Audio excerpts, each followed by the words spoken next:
Petit Jornal. Inteligência e irreverência em doses diárias.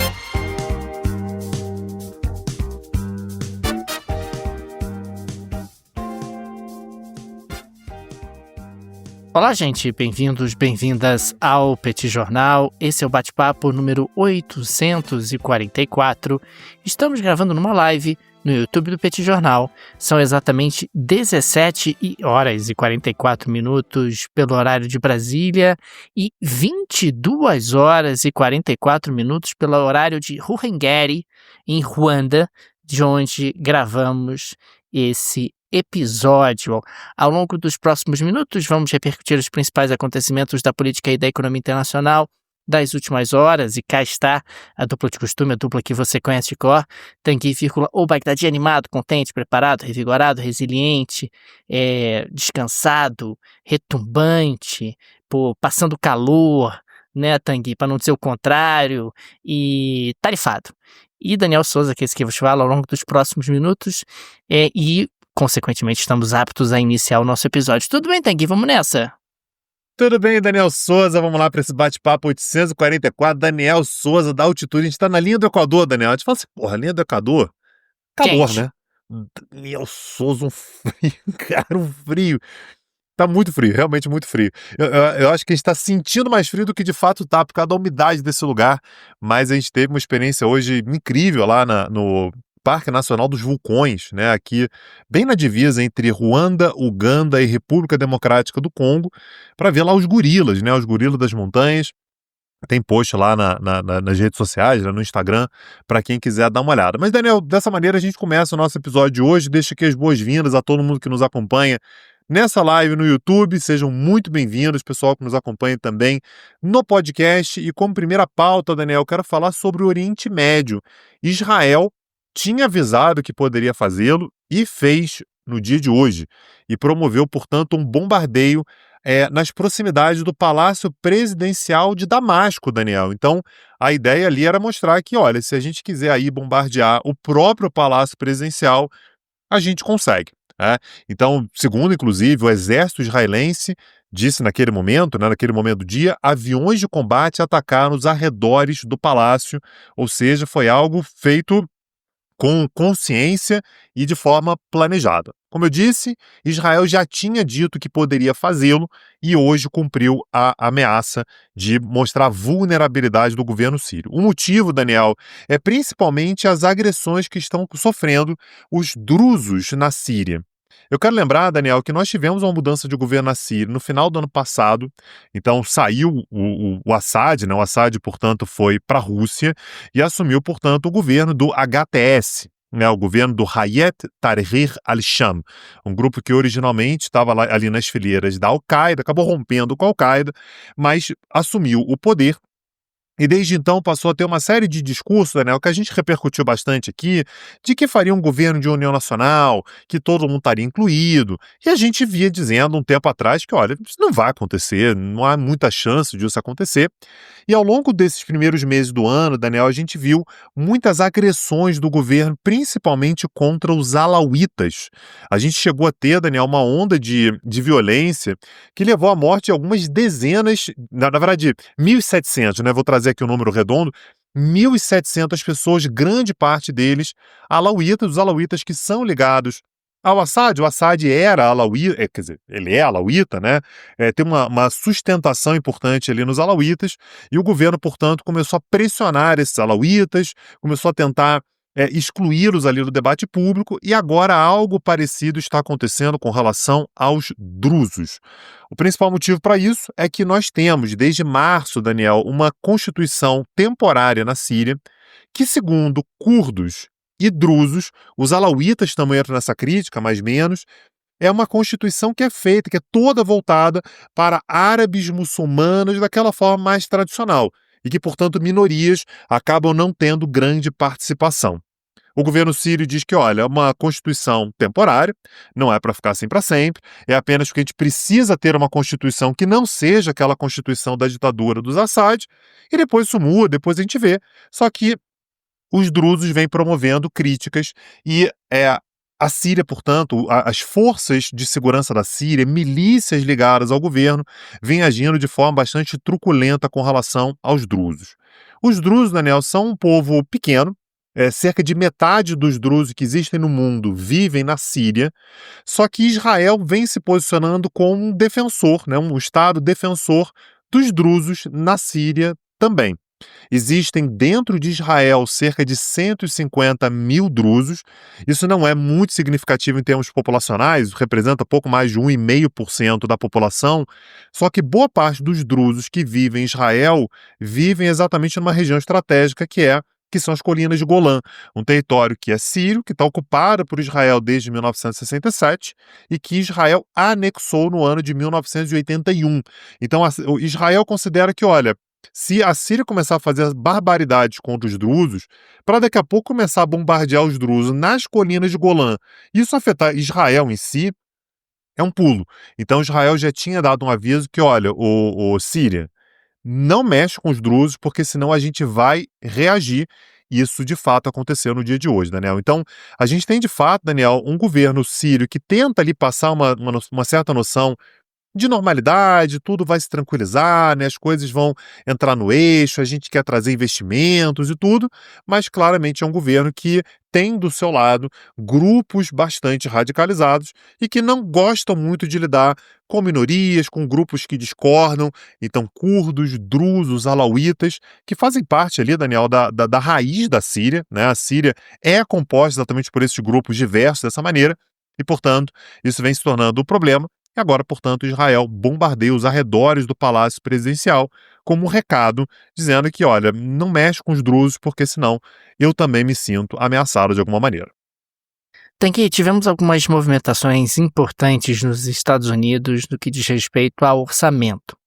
Para começar, o Donald Trump assinou uma ordem executiva, né, que seria o equivalente a uma medida provisória, para cortar o financiamento público da PBS e da NPR,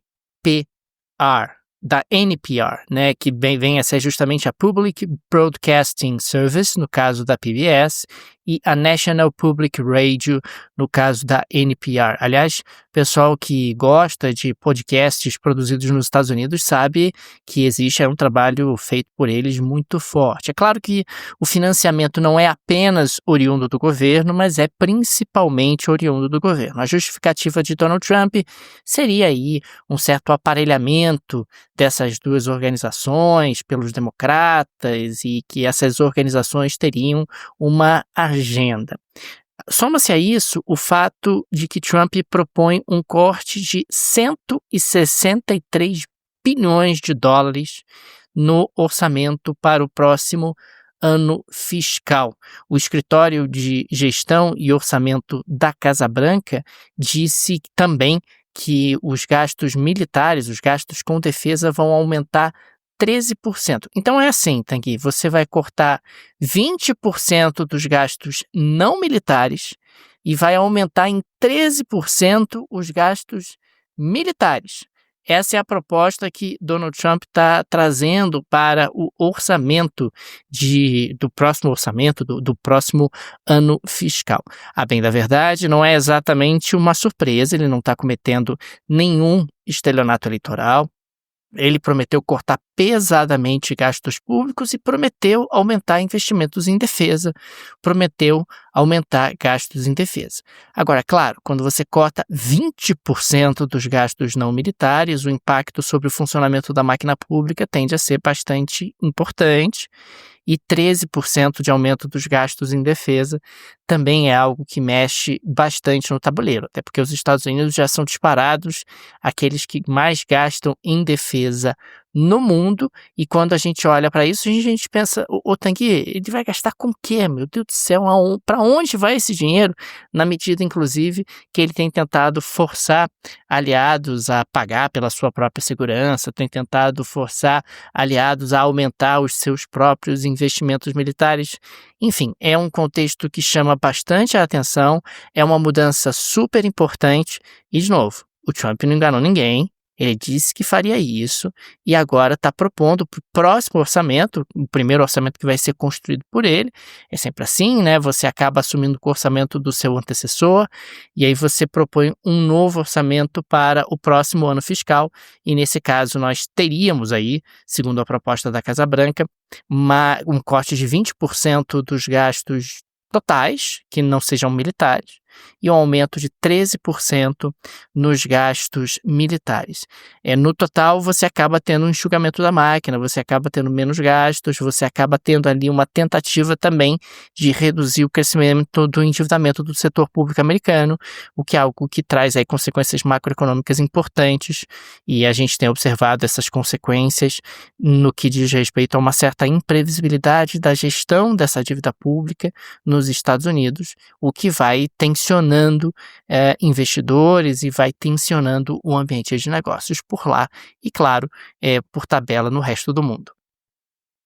Daniel Souza, só para lembrar que está chegando o Dia das Mães, né? O Dia das Mães é no dia 11 de maio, então tá na hora de comprar presente. A gente sabe, Daniel Souza, que o pessoal que está ouvindo a gente, que é brasileiro, não comprou presente ainda, né? Vamos ser sinceros aqui.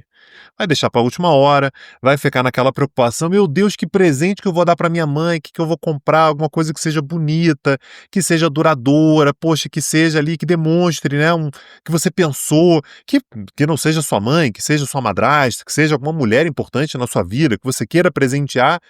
A Insider, Daniel, apresenta alternativas para todos os seus problemas.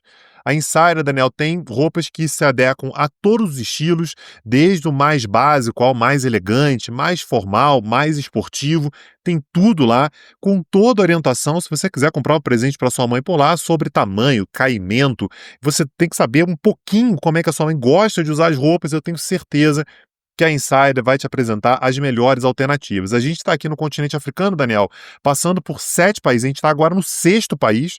Vamos para Tunísia em breve. E uma das coisas que a gente trouxe aqui, item essencial na mala, foi a Tech T-shirt que a gente está usando agora. Super prática, fácil de usar, é bonita e, portanto, é um super presente que você pode dar para sua mãe ou para outra pessoa que você queira presentear. E a Insider, Daniel, tem uma agilidade muito grande para entrega, um compromisso que ela tem. Acessa lá para dar uma olhada no prazo de entrega, porque muito provavelmente, comprando por agora, chega até o Dia das Mães. O link está na descrição desse episódio com um super desconto, Daniel, utilizando o cupom do Petit Jornal. Aliás, é só clicar no link que está na descrição desse episódio, já ajuda bastante o Petit Jornal e você ganha um desconto que se soma aos descontos do site. É muita facilidade, Daniel. Só não acerta no presente do Dia das Mães, quem não quiser.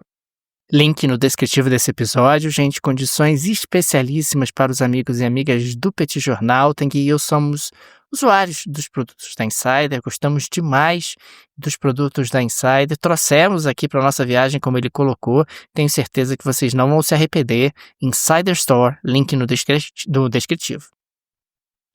Daniel Souza, eu quero migrar a nossa conversa aqui para a Europa, né? Já passamos para os Estados Unidos, falamos sobre o Oriente Médio, Estados Unidos, agora falar um pouquinho sobre a Europa, porque a Alemanha classificou a AfD, a Alternativa para a Alemanha, como um partido extremista. Quando eu digo que a Alemanha o fez, isso foi feito pela Agência de Inteligência Interna da Alemanha.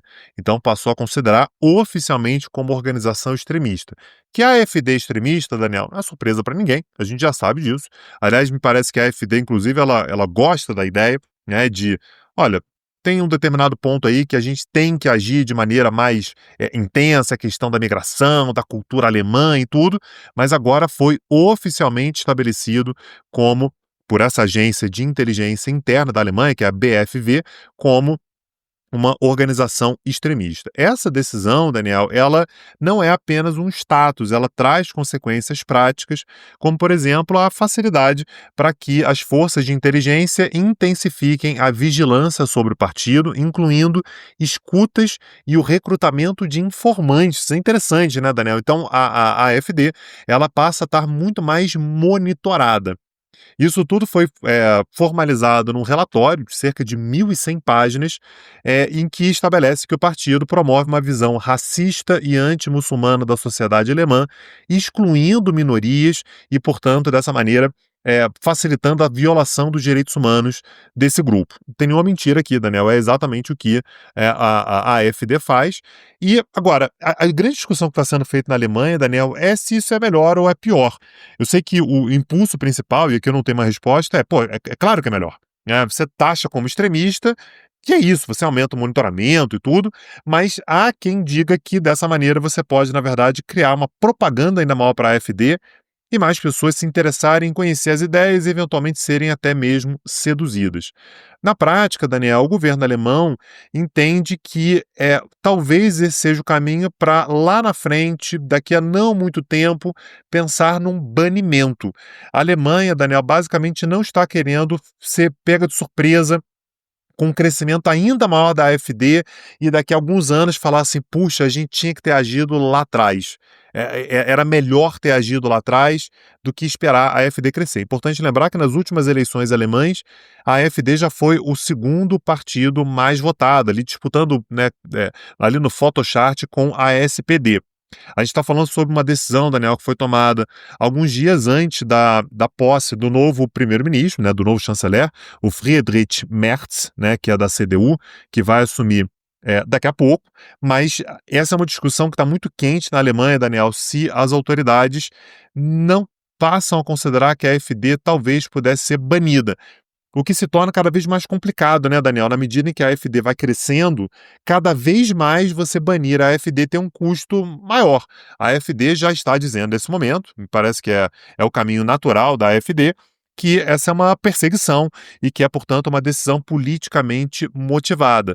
O que está mobilizando, inclusive, outros grupos da extrema-direita europeia. Matteo Salvini, por exemplo, que é uma figura importantíssima na Itália, disse, né, na rede social, muito grave. Depois de França e Romênia, mais um roubo da democracia, fazendo referência ao fato de que a Marine Le Pen ela está inelegível na França, era uma das candidatas, né, muito fortes para as eleições francesas de 2027, e na Romênia, porque a Suprema Corte anulou o resultado da eleição por conta de provas, né, segundo a Suprema Corte, de interferência russa para favorecer o candidato da extrema-direita. Então, Daniel, a gente tem aí um passo importante, um passo notável na Alemanha, e a gente tem que ver quais são as consequências políticas e, eventualmente, jurídicas lá na frente, Daniel. É interessante, Tanguy, porque a Alemanha está se defrontando com o paradoxo da tolerância na prática, né? Paradoxo da tolerância que foi proposto pelo Karl Popper. Ele argumentava que a tolerância ilimitada pode levar ao desaparecimento da própria tolerância, pois permite que os intolerantes usem a liberdade para destruir a sociedade aberta, a sociedade democrática. E o questionamento que ele acaba fazendo é: devemos tolerar os intolerantes? E a resposta do Popper é não, pois a tolerância ilimitada pode justamente abrir ali as portas para algum grau de intolerância. Existe até uma discussão que não é de hoje, como a gente pode observar, envolvendo a questão da intolerância e da tolerância. É claro que, pensando em Alemanha em particular, existe ali uma temática muito sensível, porque o Hitler chegou ao poder por vias legais, por vias absolutamente democráticas, e depois acabou dando no que deu. E por isso existe aí uma preocupação por parte das autoridades alemãs de, eventualmente, não tolerar os intolerantes. Avançando aqui para a próxima pauta, Tanguy, eu queria destacar que o produto interno bruto da zona do euro registrou um crescimento de 0,4% entre janeiro e março de 2025, em comparação ao trimestre anterior. Acabou sendo uma surpresa positiva. Aliás, quando você compara com o mesmo período do ano passado, quer dizer, quando você compara com os últimos 12 meses, o crescimento da zona do euro acabou sendo de 1,2%. É interessante porque nós tivemos alguns destaques positivos, como foi o caso da Irlanda, com 10,9%, Lituânia, com 3,2%, República Tcheca, com 2,9%. Agora, tivemos destaques negativos.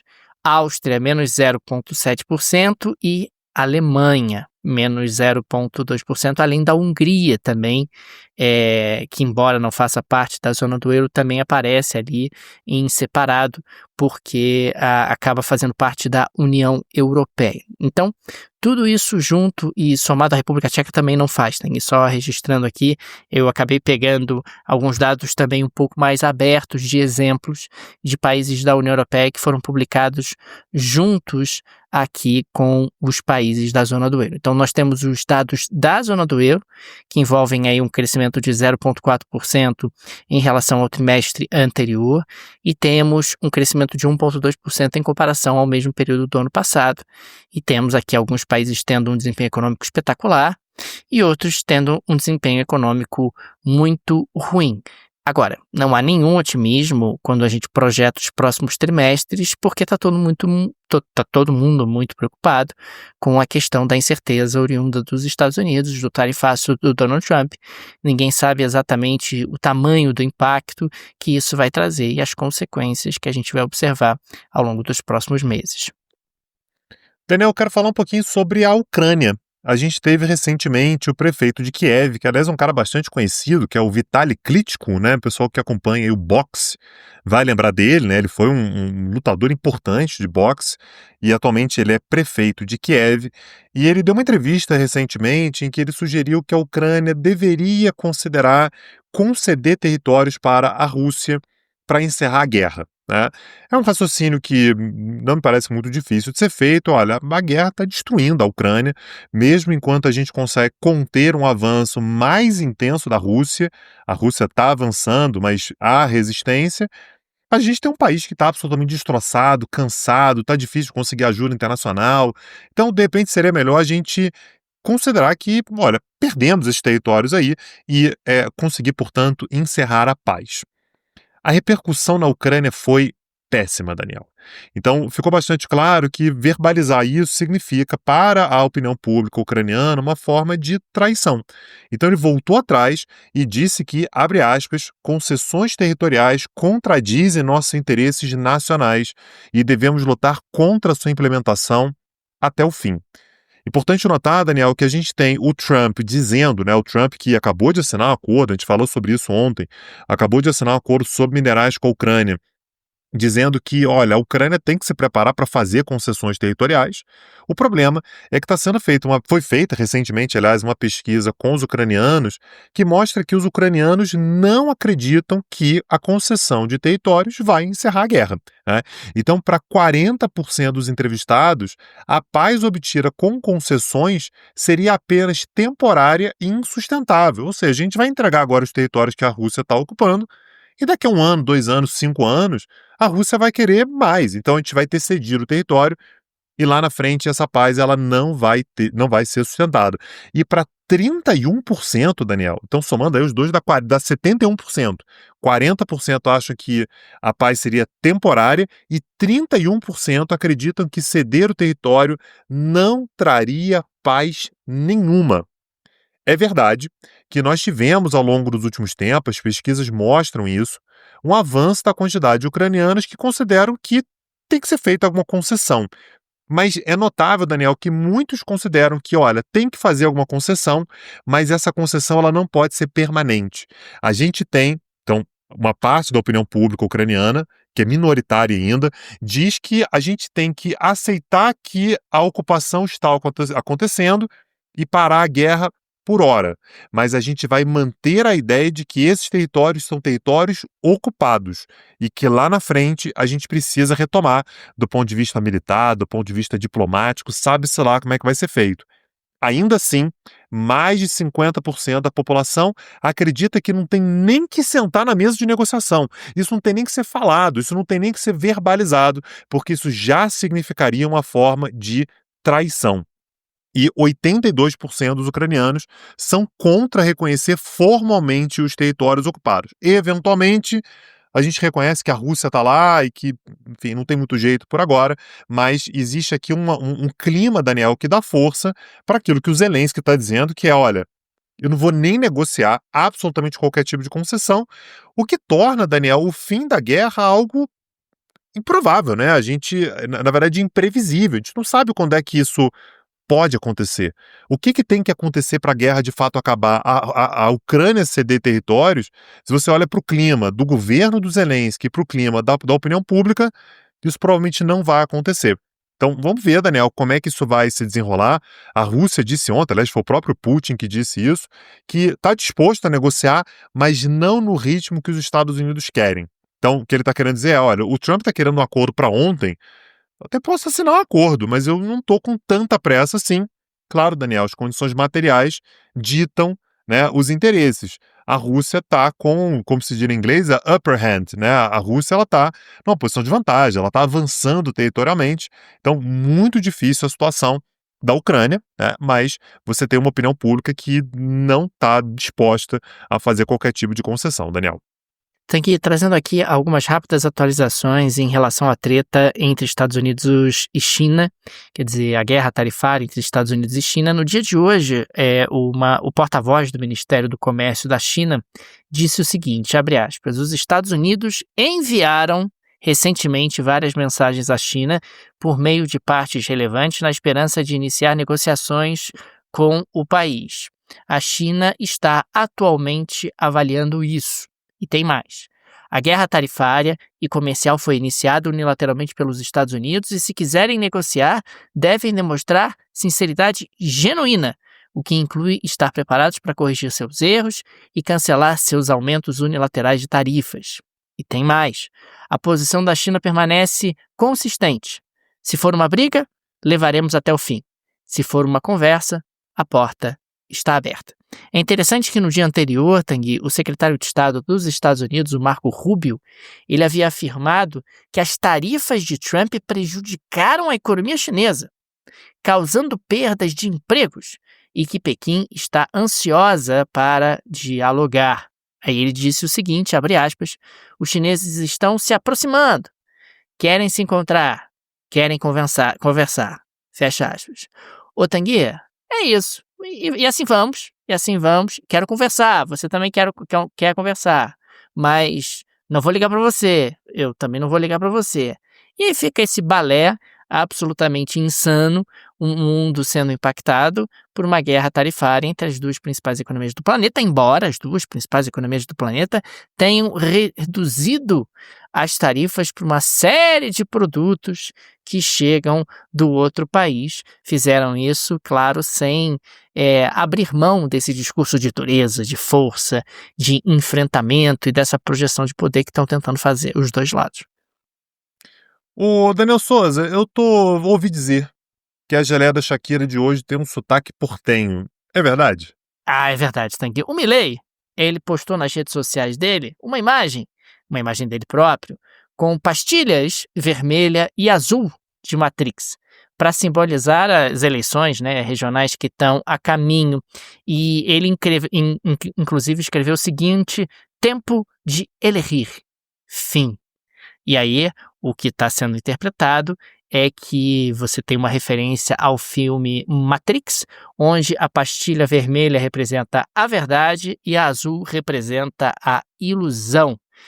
Milei, Tanguy, você sabe que ele está por cima. Fez recentemente aí uma mexida no câmbio importante, até o presente momento essa mexida no câmbio está dando certo, e agora ele quer lacrar, porque Milei é bom de lacrar. Que tá lá na rede social dele, pô, pastilhas do Matrix. Então, o que você quer, Tanguy? O que você quer? Você quer a pastilha vermelha ou a pastilha azul? Você vai votar na gente ou você vai votar nessa oposição capenga? Essa oposição que trouxe o país até a crise que nós vivenciamos até recentemente? Enfim, é o Milei aproveitando a estética Matrix para tentar aí ganhar força para o seu grupo político em eleições regionais. Então, o que você está me dizendo é que o Milei é Red Pill, é isso? Não, aí você que está dizendo. Alô, Milei! O Tanguy que está dizendo isso.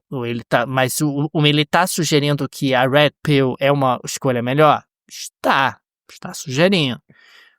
É isso, Então, você está tentando não se comprometer, mas ele está dizendo que então, o Milei é Red Pill. É essa a conclusão a qual a gente chega.